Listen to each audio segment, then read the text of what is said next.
Bonjour, mon nom est Alexandra Bandéan, comédienne et artiste en arts visuels, chant et danse, et je suis végane depuis 2015.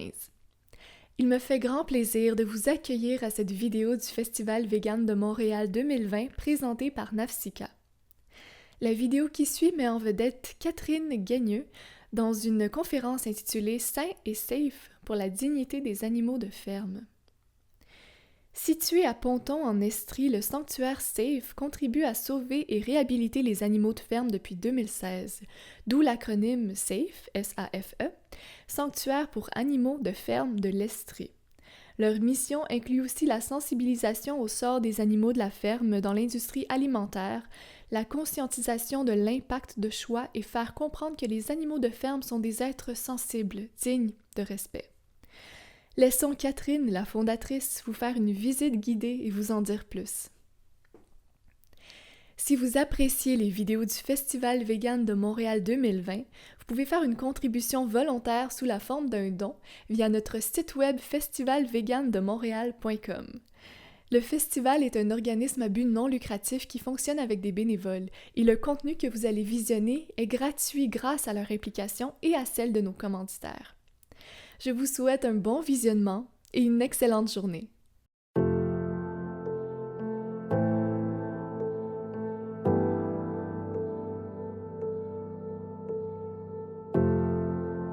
Je m'appelle Catherine Gagnieux et je suis la fondatrice de SAFE, Sanctuaire pour animaux de ferme de l'Estrie. Nous sommes à Mansonville, dans les cantons de l'Est.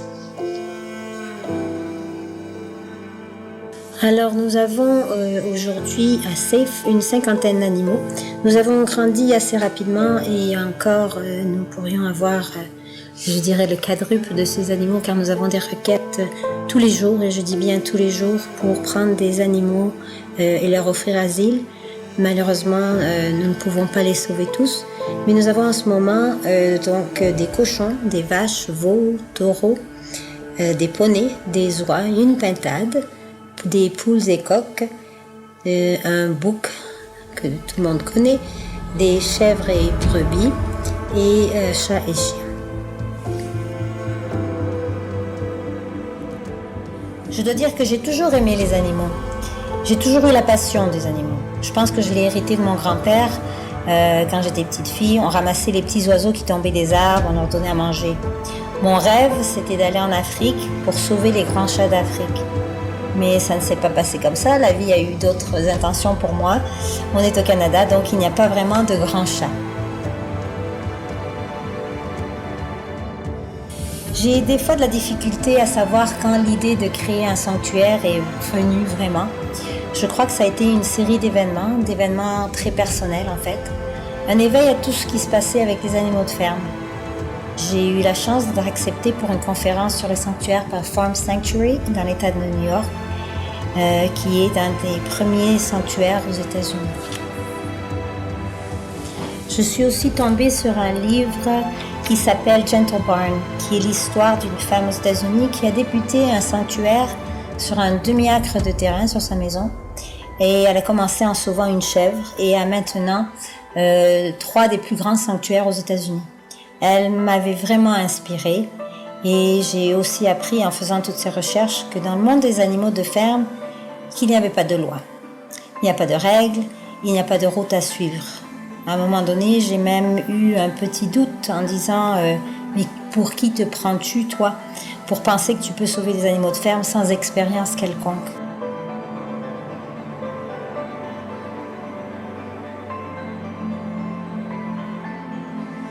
Mais ça n'a pas duré longtemps, parce que j'ai vite compris que je n'avais qu'à les aimer, leur donner les soins nécessaires, et j'ai aussi appris qu'il fallait que je m'adapte et que j'apprenne avec les erreurs.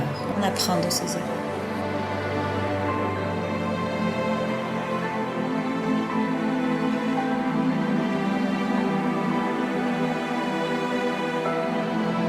Je dois souligner que cette non-expérience d'animaux de ferme a été un atout, car je n'ai pas traité ces animaux comme des animaux de ferme. Et ce que j'ai appris le plus, ce sont les animaux qui me l'apprennent. C'est qu'ils ont les mêmes besoins. Ils ont les mêmes sentiments, évidemment, que nos animaux domestiques. Ils ont besoin d'amour, ils aiment la présence humaine, ils veulent être près de la maison, ils ont besoin d'affection. Quand on dit qu'il faut parler pour les animaux, en fait, ils nous parlent. Il faut tout simplement apprendre à les écouter. Moi, les vaches m'ont appris qu'ils n'aimaient pas le froid.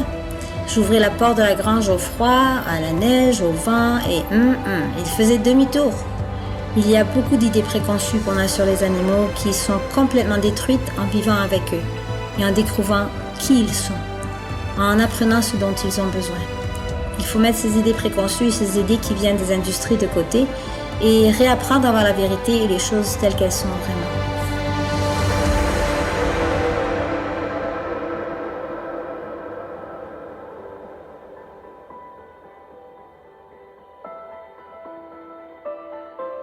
La mission de SAFE, c'est évidemment de sauver des animaux qui ont été négligés, maltraités, abandonnés ou en chemin vers l'abattoir, mais c'est aussi à travers ces ambassadeurs de raconter leurs histoires et d'essayer de sensibiliser la population à leurs conditions de vie, leurs conditions de mort et leur rappeler qu'il y a des alternatives qui existent pour ne pas faire partie de toute cette horreur finalement.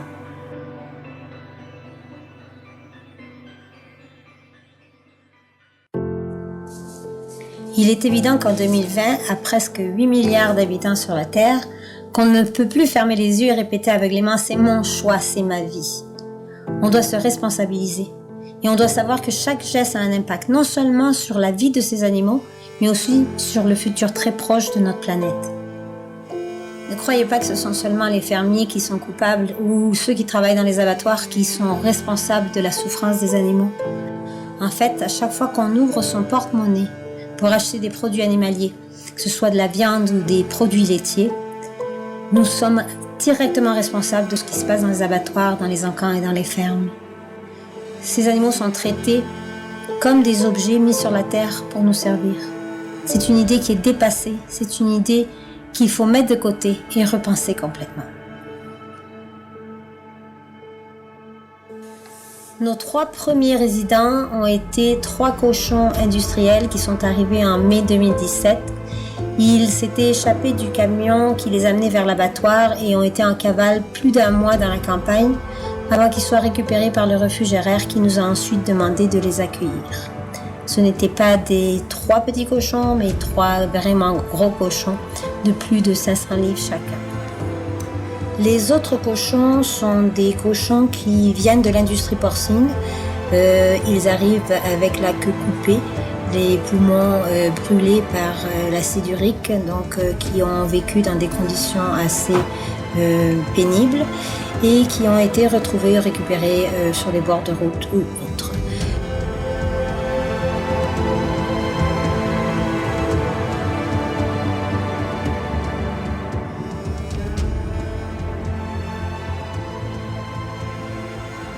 Nous avons maintenant à SAFE une vache et 5 mâles, 4 taureaux et un petit veau, Adam, qui vient d'être récemment adopté à la fin du mois d'août.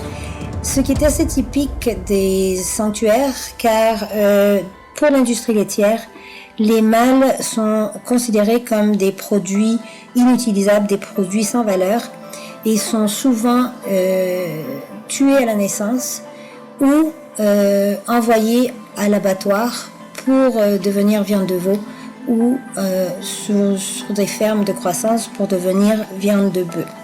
Mais comme cela implique des coûts de transport, bien souvent, surtout dans les petites fermes laitières, ces veaux sont laissés à dépérir. Ce sont vraiment des objets dont on n'a pas besoin.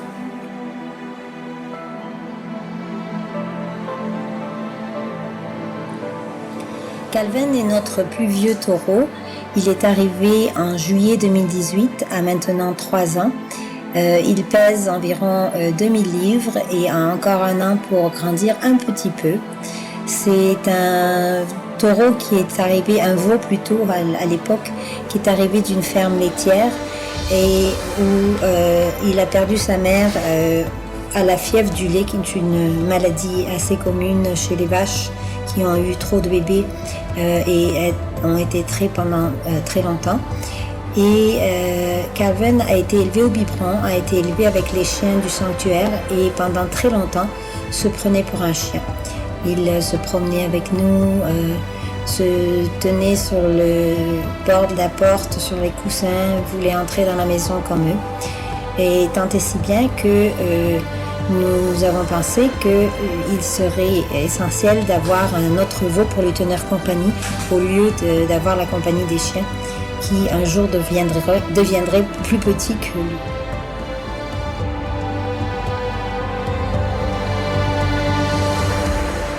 Et c'est comme cela que nous avons accueilli Nimo. Nimo, un petit veau jersey en anglais, provient de l'industrie laitière. Et pour cette race de vaches, les mâles ne grandissent pas beaucoup, n'ont pas beaucoup de chair sur les os. Ils sont donc catégoriquement éliminés à la naissance. Nimo est un petit veau qui a lui aussi décidé qu'il était plus chien que veau. Donc nous avions maintenant 2 chiens supplémentaires au lieu de 2 veaux et qui cherchaient à rentrer dans la maison, à avoir l'affection des humains, à être en présence des humains sans arrêt.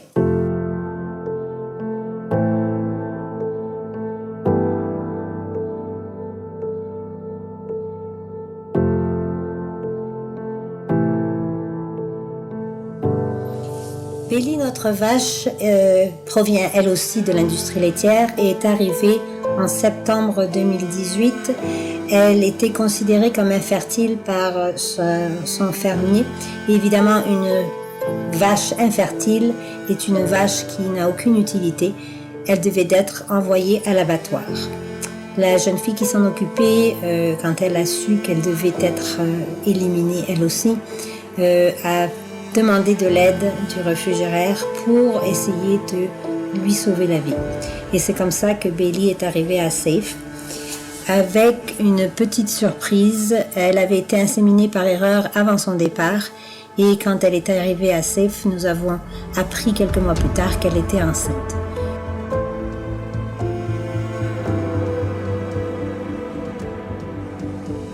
Le 3 juin 2019, Belly a mis au monde son fils au milieu de la forêt. Elle aime beaucoup la forêt, elle aime beaucoup les arbres, donc elle s'est trouvée en sécurité. Et l'histoire de Belly et de Marty est un petit peu une histoire magique pour nous. D'abord parce que Belly était une vache qui devait être abattue et qui ne l'a pas été. Marty parce qu'il aurait lui aussi fini dans le cycle de viande et qu'il ne le sera plus non plus. Et aussi parce qu'ils nous ont permis de partager cette histoire d'amour entre une maman vache et son petit. Une histoire qui continue. Marty a eu 1 an en juin 2020 et il tête encore de sa maman. Sa maman le câline, ils se couchent ensemble le soir, très souvent. Quand il n'est pas là, elle va le chercher dans la forêt, le ramène avec son copain Léo. Et c'est une histoire qui prouve que les vaches sont des mères maternelles et non pas, comme on le dit, qu'on veut nous le faire croire, qu'elles ne le sont pas. Belly et Marty, c'est notre miracle à Safe.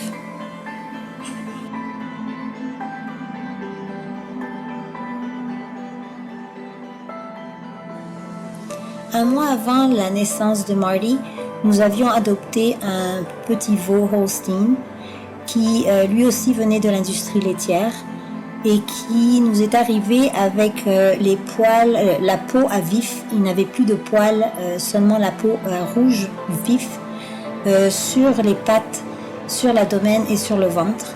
C'est un exemple donc typique de ce qui arrive aux veaux dans l'industrie. Ils sont laissés à dépérir. Léo est le copain, le frère de Marty et a appris malgré ses débuts difficiles que la vie en vaut la peine et il s'en donne à cœur joie. Et finalement, très récemment, nous avons adopté Adam, un petit veau jersey qui lui aussi vient de l'industrie laitière et qui était un tout petit bout de veau, encore plus petit que la normale. Et cela lui a peut-être sauvé la vie car la fermière qui l'a eu avait de la peine pour lui et lui a cherché à le placer. Par chance, il a été placé avec nous à Safe et a donc tout l'espoir d'avoir une vie heureuse et sans souffrance.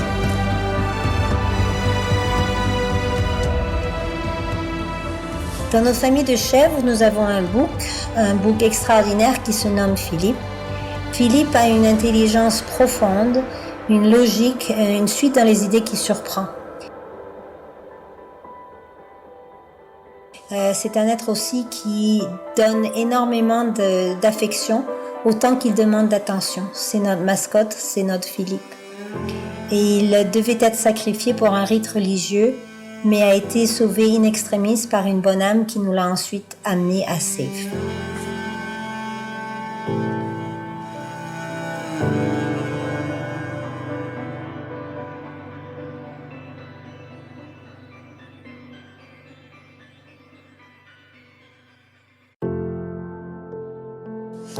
Nous avons aussi 4 autres petites chèvres, Storm, Sky, Russell et Buzz, qui est un petit bouc, et qui proviennent toutes de l'industrie laitière. Alors les chèvres subissent le même sort que les vaches laitières dans l'industrie, absolument le même cycle d'esclavage, et les mâles sont aussi éliminés car ils ne sont pas utiles à l'industrie du lait.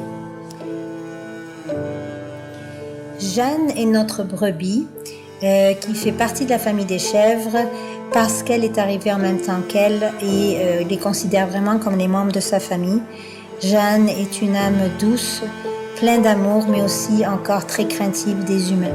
Elle vient d'une ferme d'élevage de moutons où elle avait été avec les autres membres de sa famille fortement maltraitée.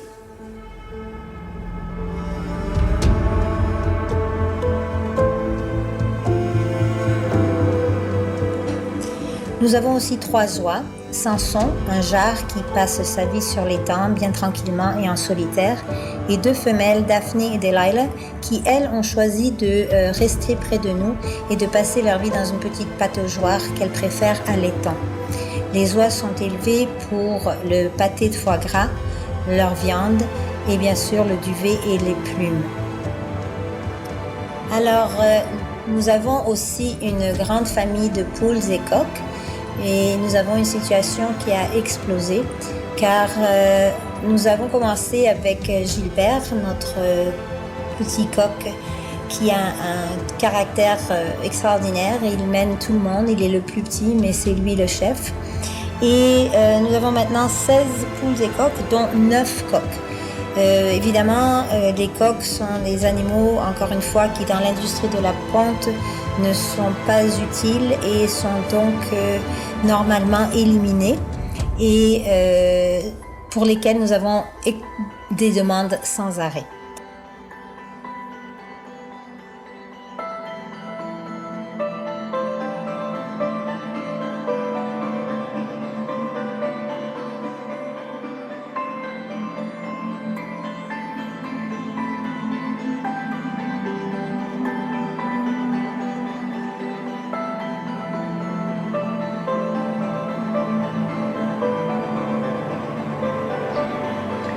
Safe doit grandir. Le terrain invite à l'agrandissement, mais pour avancer, nous avons besoin de fonds, non seulement pour nous occuper des animaux que nous avons en ce moment, mais aussi pour pouvoir en accueillir d'autres éventuellement. Nous avons eu le statut de charité le 2 octobre 2018 et nous espérons que cela nous permettra d'avoir des dons d'individus et de compagnies.